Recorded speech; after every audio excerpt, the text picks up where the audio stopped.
Hey, welcome to the Elle Russ Show, where we explore ways to get healthy, wealthy, and wise. With a combination of guest interviews and solo episodes, I hope you will be inspired and motivated to become the best of whatever you are. I'm Elle Russ, #1 best-selling author and subject expert with over a decade of helping thousands of people across the globe. Visit my website, elleruss.com, to learn more about free guides, masterclasses, online courses, and more. Enjoy the show.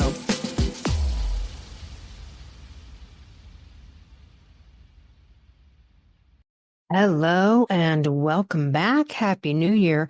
Okay, today I've got a fun one. This is lessons from something that I'm sure every Australian listening knows all too well. It's the Great Emu War. That's right, emu the bird. Emus. Okay, so emus are very large. They're these large flightless birds. They're native to Australia. And they're one of the, I don't know, second largest birds in the world after the ostrich. But here's a quick overview about this massive bird before we get into this war. So physically, they could grow up to 6 feet tall. They can weigh up to 100 pounds.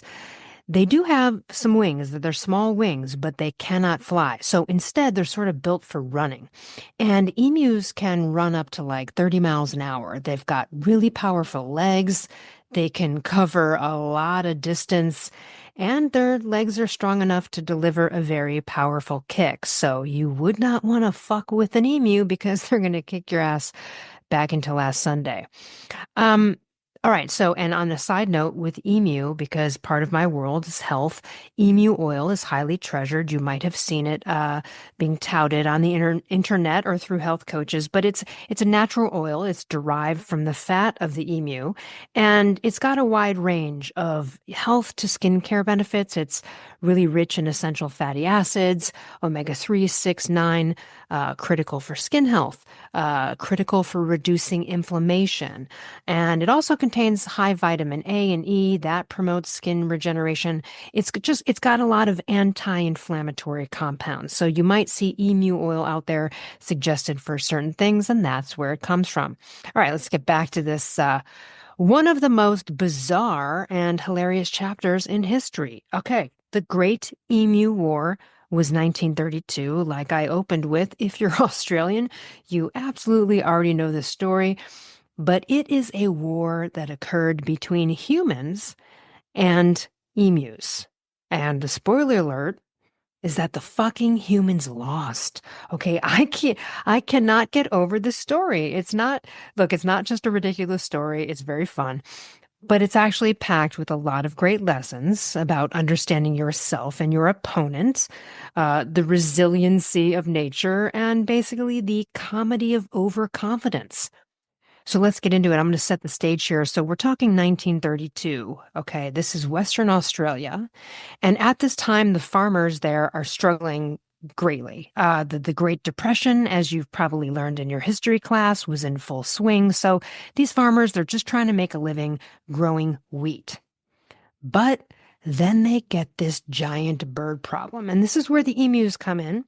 So emus are like basically, at this time, they're like fucking velociraptors, right? There's just these massive flightless running birds. And in 1932, there were about 20,000 emus.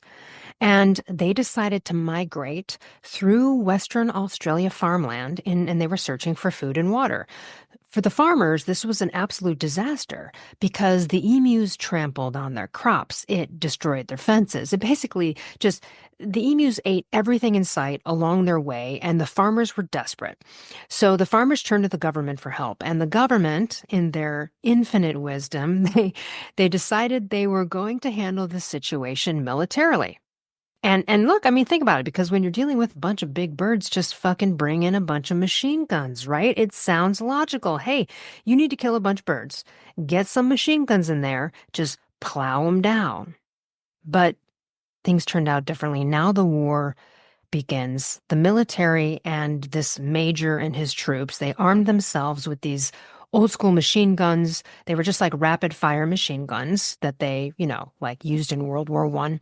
And they're like, all right, we're gonna just, just shoot them all down. Fuck it. And they thought it would be an easy job. What's the problem? Get some guns, mow down some birds, save the wheat. But this is where the shit got hilarious because the emus turned out to be smarter, faster, and way harder to kill than anyone ever anticipated. I just can't with the story. It's just hysterical. All right, so here we go. Battle number one of this war. The first part of the battle is that the emus scatter, okay? Because on the first day, some soldiers spotted like 50 emus, set up their guns, opened fire. They missed the fucking emus, and then they all scattered, just scattering in all directions. They moved so quickly, these emus, man, the soldiers couldn't even keep up with them. Okay, so turns out shooting at fast-moving birds with machine guns is not that simple. Okay. Now we've got battle number two. This is the ambush section of the war. So the troops were like, all right, we're going to ambush these emus. We're going to trick them. We're going to go wait near a dam where the birds are known to gather. And right, this sounds smart, right? This ambush sounds smart. But when they did the ambush, they only managed to kill a couple of emus and most of them escaped. Not just because they were fast. These fuckers were traveling in small groups and communicating with each other. Yeah, the emus had a fucking strategy. Let's just talk about the natural tactical genius of these emus. What made them so impossible to defeat was their natural resilience, their adaptation to that situation. The farmers this killed me. The farmers noted that the emus seemed to take turns acting as lookouts. Like, I cannot with this story. So the farmers noticed the emus are taking turns as lookouts, and so if danger was spotted, the emus would scatter and then they'd regroup after already looking out for the situation. Okay? These emus outran fucking jeeps. They evaded bullets, and essentially they just turned this entire war into a fucking joke, which is why we're all laughing about it years later. And then now we've got here's the final turning point in this Great Emu War. The final turning point was literally that the humans just admitted defeat. They just called it quits. They were like, all right, we've failed a bunch of times. Like, we can't with this. We fired over 10,000 rounds of ammunition. We only got a few hundred emus out of the 20,000. Like, even the major who had brought his troops to do this, he was like, yep, sorry, we just, emus won. And then, of course, what happened after that? How did the government end up helping these farmers? Well, they actually did something they probably should have done in the first place, but didn't think it was as easy as mowing down a bunch of birds. They actually just ended up using fences, really good fences, instead of firepower to keep the birds out. Way more practical, a lot less money, but who would have thought, right? So why does this matter? Sure, it's a funny story, it's fucking hilarious, but let's just look at some of the life lessons from the actual emus and this war. First of all, don't underestimate your opponent. Now, in life, we don't really have opponents. You shouldn't have opponents. You shouldn't be competing against people. But let's just take it to a broader definition if you're in sports, obviously. But let's just say maybe there's other people vying for a promotion at work. Doesn't mean they're opponents per se. You have to go destroy them. But there's certainly still a player in the game that perhaps you might need to look at. Are you underestimating them? Are you overestimating them? The Australian government thought it was going to be easy to just outsmart a bunch of fucking birds, and these emus were resilient, man. So, are you taking someone for a chump that you need to give them more credit for? Right? They certainly didn't give the emus any fucking credit. All right, how often do we underestimate a challenge? Okay, maybe it could be a project. Maybe it's a challenging relationship. Perhaps it's a goal. Are you assuming stuff is easy? That can set you up for failure, that overconfidence. And it's not that you shouldn't go into life with the mindset of, hey, things are going to be easy and flow. That is my jam. You don't want to go into life going, well, shit's hard. That's not a great mindset. But overconfidence is a different story. Assuming something's going to be easy, setting oneself up for failure and self-sabotage could be a pattern. You just have to take a look at it. And then there's this other part, knowing when to fucking quit. Like, when is it time to give up, right? On a war with a family member, right? A job, some pursuit. There is authenticity in honoring that. This emu war is hilarious, but it's a humbling reminder. Sometimes nature, instincts, adaptability, resiliency is more important.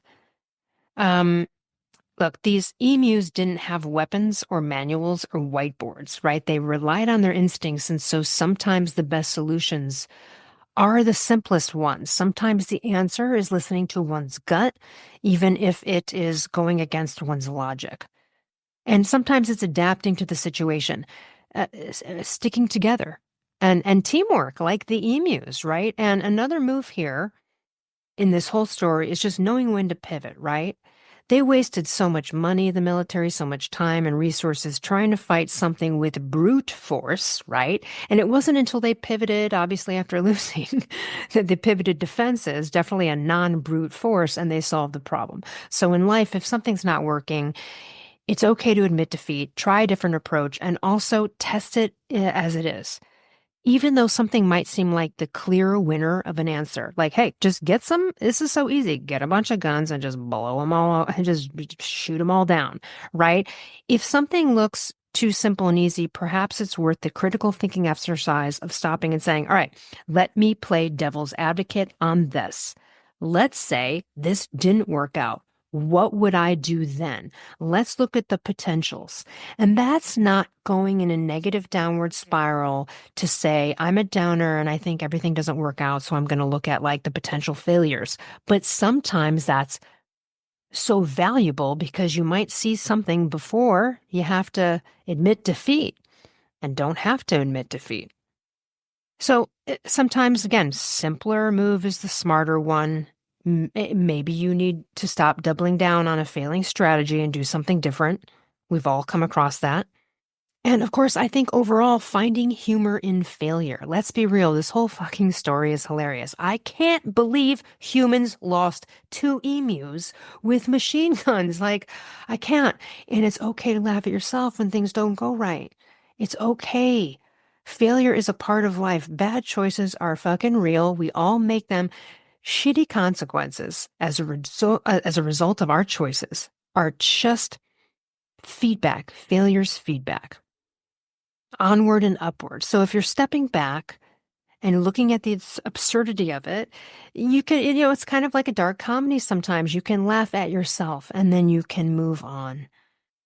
I don't know, maybe the emu, I don't think I've ever heard anyone say that their spirit animal should be the emu, but fucking after this story, maybe maybe this is the ultimate spirit animal. So anyway, look, when life throws you challenges and they seem overwhelming, sometimes impossible, just pull a fucking emu.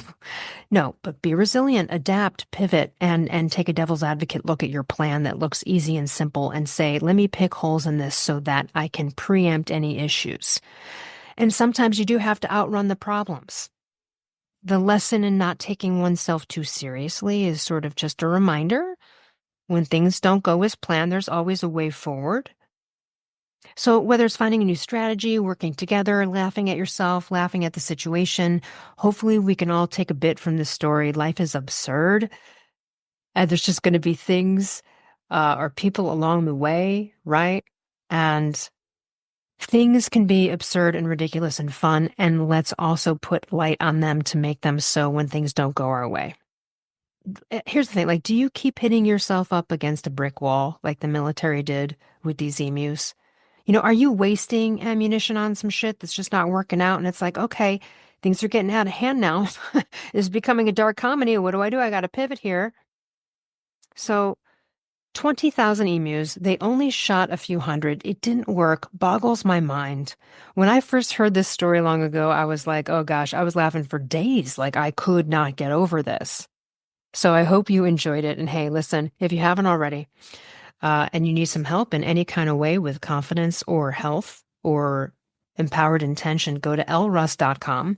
And if you haven't already and you like listening to this podcast, I would love it if you could leave a review on Apple or Spotify. It really helps other people get in touch with the material and content. Thanks so much for listening.